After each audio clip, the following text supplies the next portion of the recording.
ওসমান হাদির এই ঘটনার পরে মানববন্ধন করা হয়েছিল। সেই মানববন্ধন থেকে ফেরার পথে দুইজনকে কুপিয়ে জখম করা হয়েছে।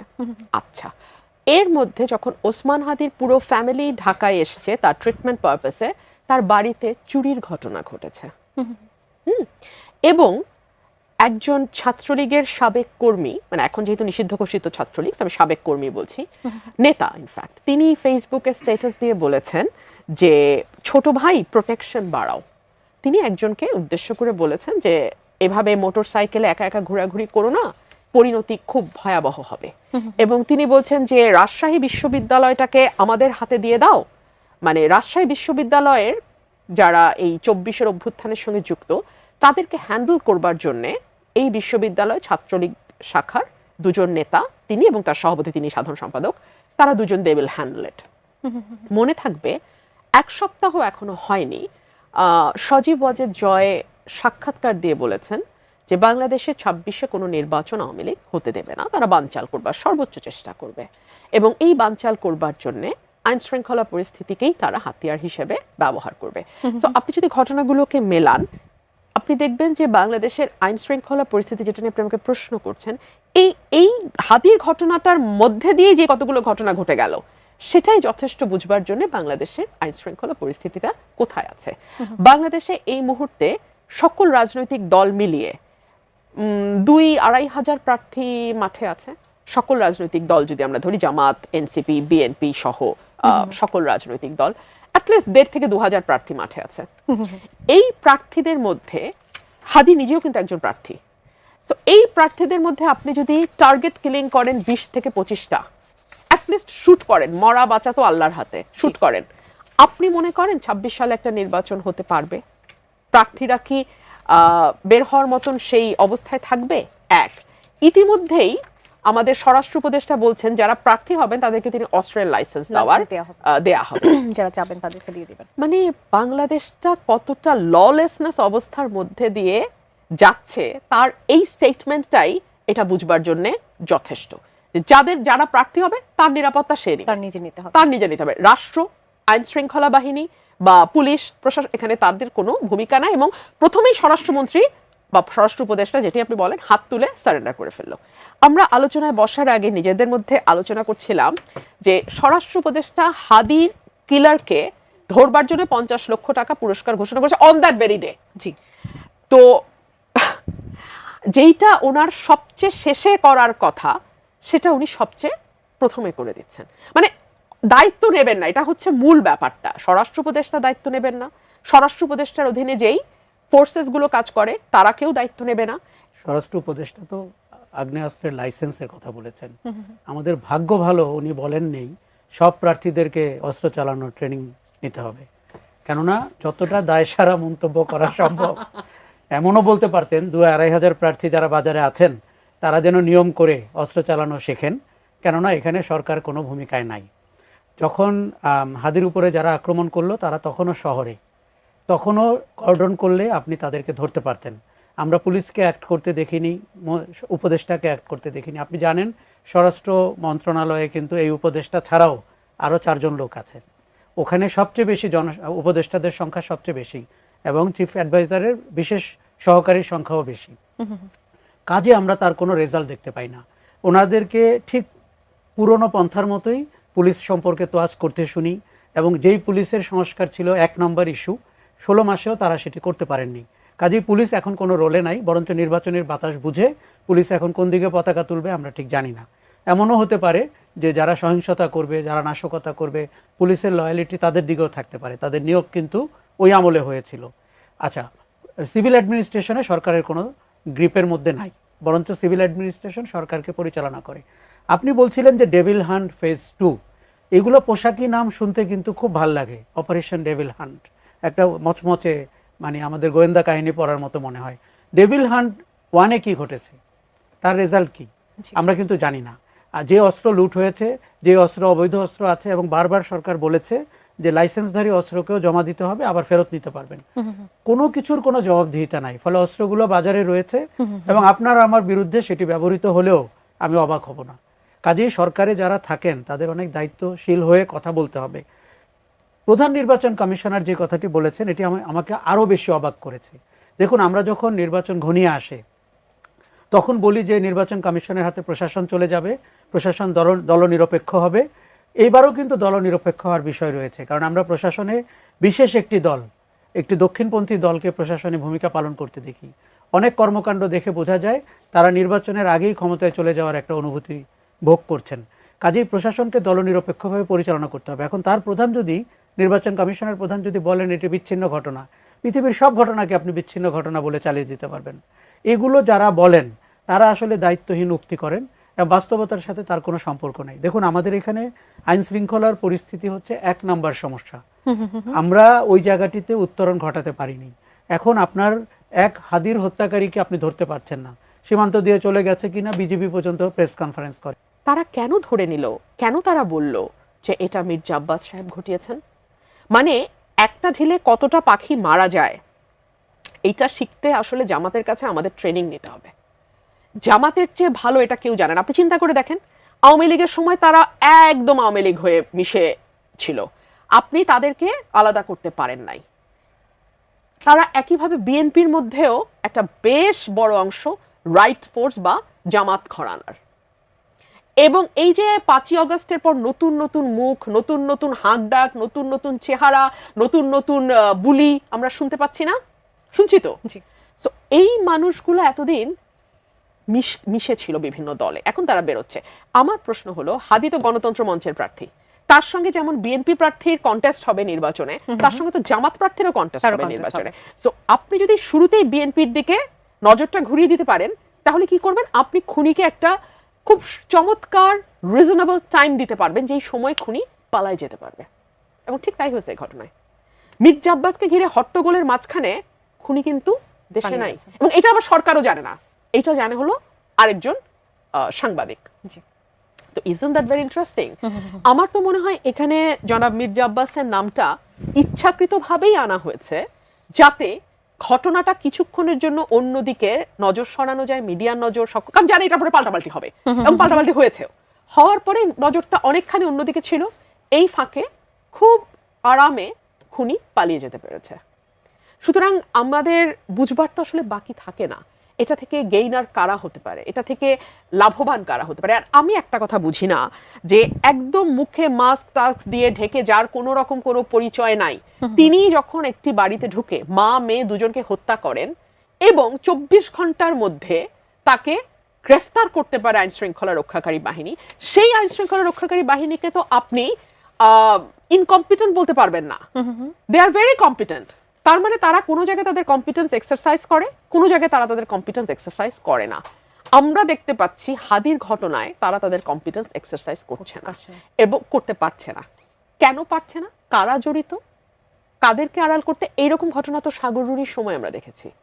24 ঘন্টার যে আসামিকে ধরার কথা 48 ঘন্টা, সেটা 48 মাস তো বাদ, এর চেয়ে অনেক বেশি সময় পার হয়ে গেছে এখনো ধরার ক্ষেত্রে। দেখুন, দেশে যাই খারাপ ঘটনা ঘটুক, আইন শৃঙ্খলার অবনতি হোক, হত্যার চেষ্টা হোক, সব কিছুর দায় সরকার প্রধানের। উনি তার টিম সাজিয়েছেন, উনি তাদেরকে নিয়োগ দিয়েছেন, উনি 16 মাসে তাদের রদবদল করেননি, এবং তাদের কোনো পারফরমেন্স ইভ্যালুয়েশন হয় না, এবং এই লোকগুলো তার আশেপাশেই থাকেন, এবং তাদেরকে দিয়ে উনি সরকারটি পরিচালনা করতে চেয়েছেন, যেখানে আমাদের জুলাইয়ের যা আশা আকাঙ্ক্ষা ছিল সেগুলো ধূলিসাৎ হয়ে গেছে। জুলাইতে আমরা যে পরিবর্তন চেয়েছিলাম, আমরা শুধুমাত্র শেখ হাসিনার বিদায় চাইনি বা তার শাসনের অবসান চাইনি, আমরা সরকারে বা রাষ্ট্রে জবাবদিহিতা চেয়েছিলাম, মানুষের কথা বলার স্বাধীনতা চেয়েছিলাম, এবং আপনার একটি নির্বাচন চেয়েছিলাম, যে নির্বাচনের ভেতর দিয়ে জনগণের প্রতিনিধিরা নির্বাচিত হবেন। আমার এখন মনে হচ্ছে যে এই সংস্কারের আলোচনা করতে যাওয়াটাই আমাদের জন্য ভুল হয়েছে। আমাদের 3 মাসে একটি নির্বাচন দিয়ে দেওয়া উচিত ছিল, যাতে করে একটি নির্বাচিত সরকার বিগত 15 মাস শাসন করতে পারত। দেখুন, আপনি মানুষের নিরাপত্তা খুব ইম্পর্টেন্ট। এখন আপনি যদি বলতে চান যে খুনিরা শহরে ঢুকে গেছে, ফ্যাসিস্টরা নেমে গেছে, যেটি প্রধান উপদেষ্টাও বলেছেন, এটি তো জনগণকে আরো ভয় দেখানো হচ্ছে। আপনি বারবার বলছিলেন যে হাদি বা অন্য কোনো প্রার্থী তার নিরাপত্তা দিবেন, আপনি ভোটারদের কি নিরাপত্তা দিবেন? ভোটাররা যে এই ঘটনার পরে ভোট কেন্দ্রে যাবে না, এটি কিন্তু মোটামুটি নিশ্চিত। তার মানে ভোটিং টার্ন আউট কম হবে। তখন যারা পলাতক তারা বলবে ভোটের টার্ন আউটের রেট বলে দিচ্ছে, মানুষ অংশগ্রহণ করেনি।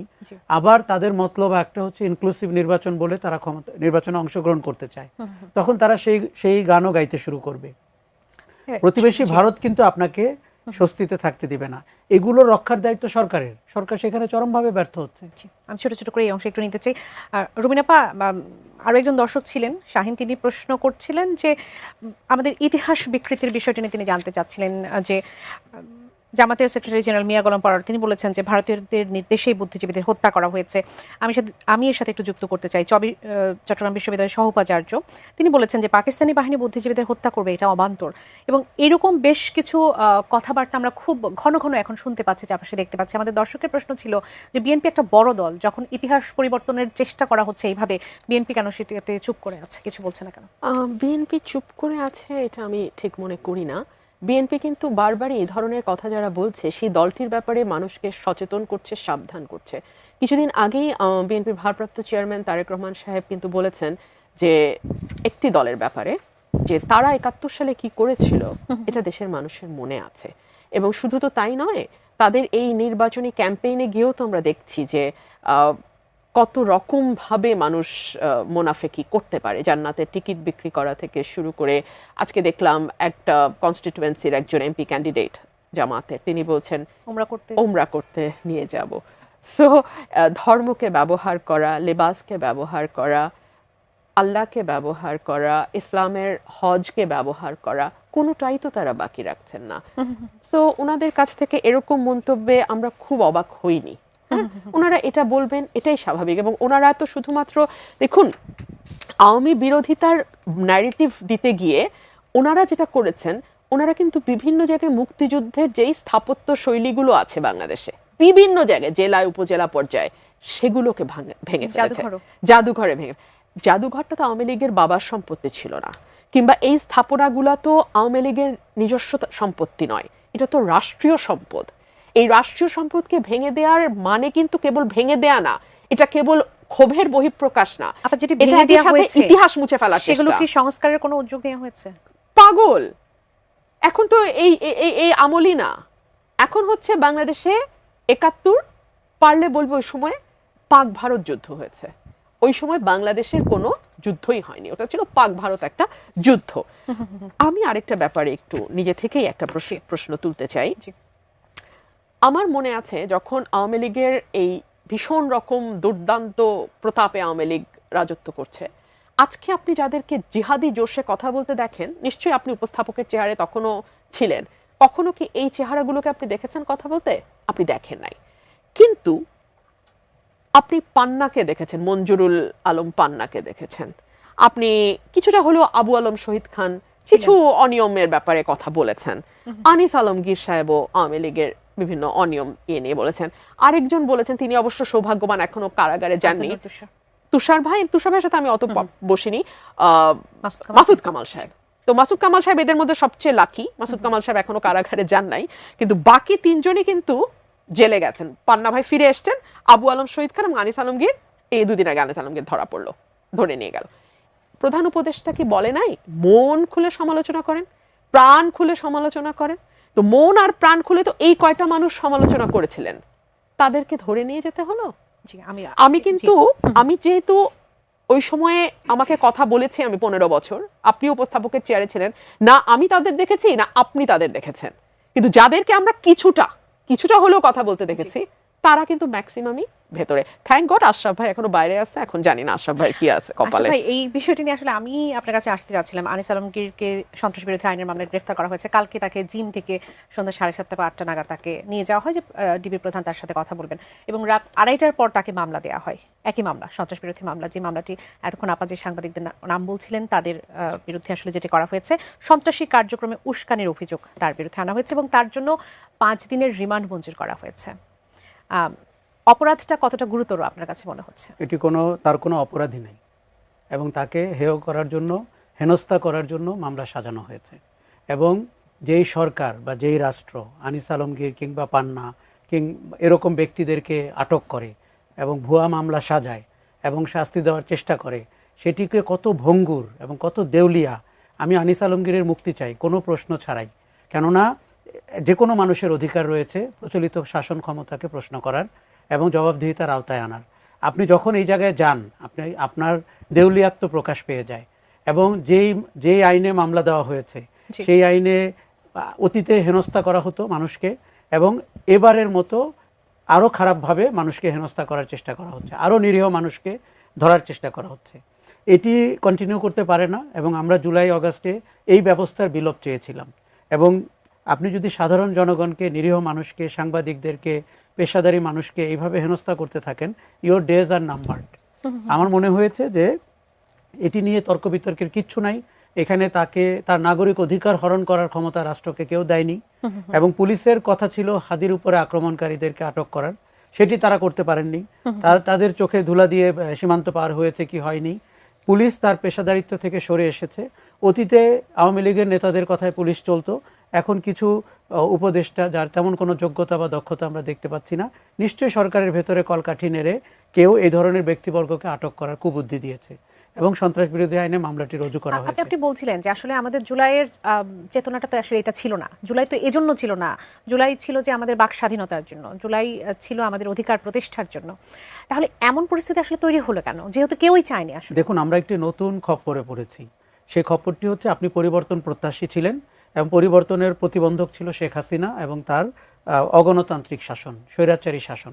সেই সুযোগে, পরিবর্তনের সুযোগে এমন সব শক্তি মাথাচাড়া দিয়ে উঠেছে। ধরেন দেশের বাইরে একজন ইউটিউবার, তিনি একটা ঘটনা ঘটাবেন, তিনি একটা পোস্ট দিবেন, তার সমর্থনে মাঠে কিছু ছেলে নামবে, পরের দিন আপনি দেখতে পাবেন যে সরকার একজনকে আটক করেছে। তাহলে কি দেশে সরকার বলে কেউ কিছু আছে? কোনো কিছু কি আইনের আওতায় হচ্ছে, নাকি ব্যক্তির আঙ্গুলি হেলনে হচ্ছে? আর এই ধরনের ব্যক্তিরা যদি সরকারের ভেতরে অপারেট করতে পারেন, তারা কি কোনোদিন নির্বাচন চাইবেন?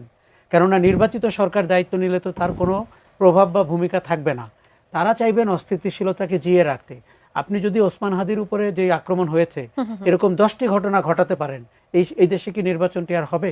কাজেই আমরা মনে করি যে সরকারটিকে ম্যাচুরিটির সাথে পরিস্থিতি মোকাবেলা করতে হবে।